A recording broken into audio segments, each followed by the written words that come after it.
Syria's deputy prime minister announced the government will only discuss the resignation of President Bashar al-Assad under certain conditions. Here's CNN. He's saying that the resignation of Bashar al-Assad could only be discussed if a dialogue with rebels begins first, saying that if that's a precondition, essentially, to dialogue, that dialogue will not happen. Prime Minister Quadri Jamil met in Moscow with China's top diplomat and Russian Foreign Minister Sergei Lavrov, just days after President Obama warned Syria of a possible U.S. military intervention.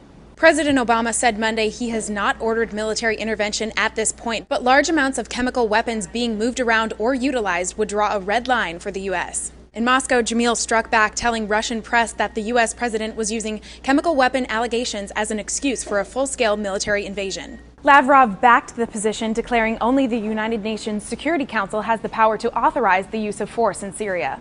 He said the U.S. should not try and impose democracy by bombs. The Telegraph's Richard Spencer reports Russia supports an alternative approach, hoping to hold negotiations with the opposition leaders to endorse a political transition plan. The plan's end result would be decided during the talks, but the U.S. and opposition forces fear the negotiations are an excuse to win time for the regime. According to Stephen Lee Myers and Scott Shane of the New York Times, the U.S. faces limited options in dealing with Syria and its allies. Military operations against Syria risk drawing in Syria's patrons, principally Iran and Russia. It would allow President Bashar al-Assad to rally popular sentiment against the West and embolden al-Qaeda and other terrorist groups to turn their attention to what they would see as another American crusade in the Arab world. The Washington Post's Kevin Pollak says negotiated settlements rarely end civil war conflicts. Historically, the only real alternative to ending a civil war is for an outside force to suppress the warring groups and then build a stable political process that keeps the war from resuming. According to Reuters, clashes between rebel and government forces in Damascus and Aleppo